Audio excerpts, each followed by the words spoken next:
皆さんは広大な滑走路にびっしりと溝が掘られているのはご存知でしょうか。長い滑走路に深さ6ミリの溝、わずか6ミリ。実は飛行機の着陸にはなくてはならないもんなんです。そんな小さな溝に日本が世界に誇る最高レベルの技術が隠されていると言ったら信じられるでしょうか。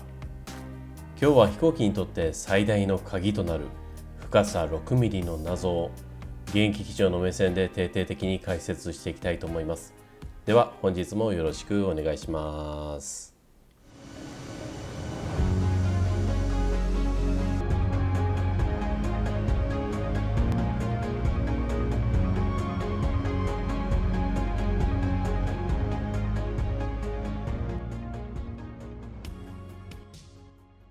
ではまず溝の正体を紐解いていきましょう。これはグルービングと呼ばれる排水用の溝です。英語で溝を刻むという意味の言葉がそのまま名前になっているんですが、滑走路の表面に飛行機が進む向きに対して直角に細かい溝がびっしりと刻まれている。ではなぜわざわざこんな溝を刻むのか。その理由を知るとこの6ミリの溝の本当の凄さが見えてきます。鍵を握るのが雨です。雨の日、滑走路には当然水が溜まります。この時非常に恐ろしい現象が起きる可能性があるんです。その名もハイドロプレーニング現象。タイヤと路面の間に水の膜ができてしまい、タイヤが水の上を滑ってしまう現象です。車を運転する方なら聞いたことがあるかもしれませんね。そしてここが重要なポイントになります。実は飛行機のタイヤには自動車のような複雑な溝がありません。ほとんど縦の溝だけなんですね。つまり飛行機のタイヤ自体には水を逃す能力がほとんどないんです。もし滑走路が水浸しのままだったら、着陸した飛行機はブレーキが効かず止まれなくなってしまう。これはまさに命に関わる大問題になります。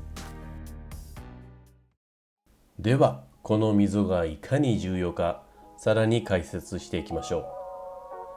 タイヤに排水能力がないのなら、滑走路の側で水を逃してあげればいい。その発想から生まれた技術なんですね。ではその溝がどれほど精密なのか。日本の空港の標準では溝の幅は6ミリ、そして深さも6ミリ。溝と溝の間隔はわずか32ミリと定められています。なぜこの6ミリなんでしょうか。溝が広すぎたり深すぎたりすると、猛スピードで設置する飛行機のタイヤがダメージを受けてボロボロになってしまいます。逆に溝が狭すぎると、水の表面張力によってうまく排水されません。タイヤを傷つけず、かつ最大の排水効果を発揮する。その究極のバランスを計算し尽くした黄金比がこの6ミリなんですね。この厳格なミリ単位の溝が滑走路全体に永遠と刻まれているんです。成田国際空港のような巨大な滑走路にも端から端までこの精密な溝が施されています。長さ4000メートル、幅60メートルもある広大なアスファルトの表面に数万本もの溝が刻まれている光景を想像してみてください。水はこの溝を伝って瞬時に排水され、タイヤが接する面には常に乾いた路面に保たれる。だから飛行機は雨の日でもしっかりと止まることができるんです。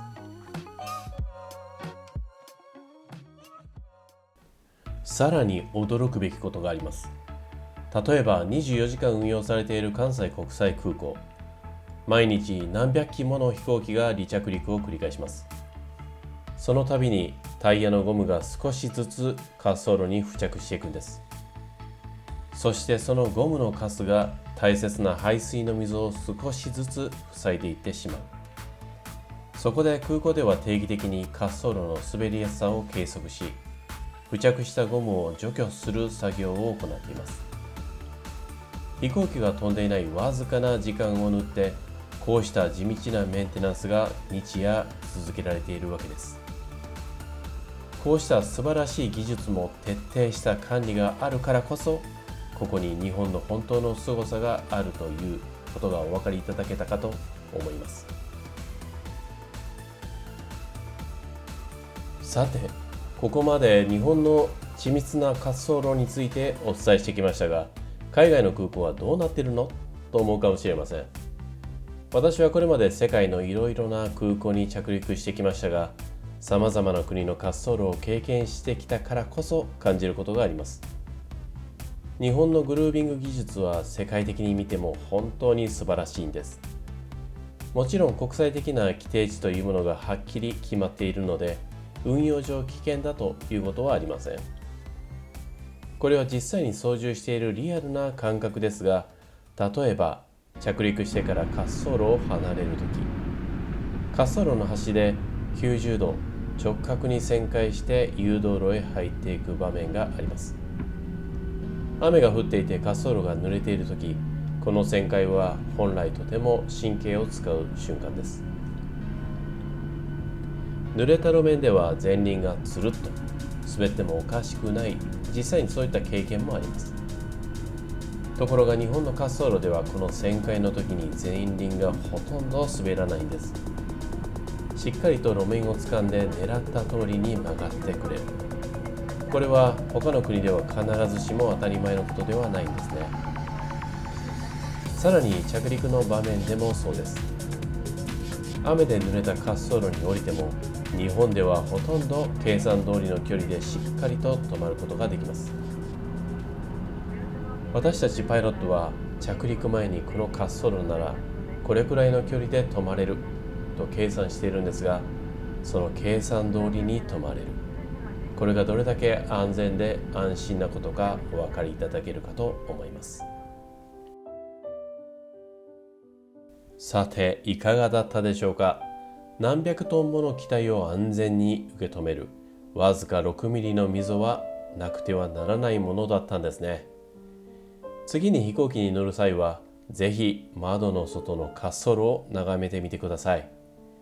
そして空港のことや飛行機のことを知ると、空港の景色が少し違って見えるかもしれません。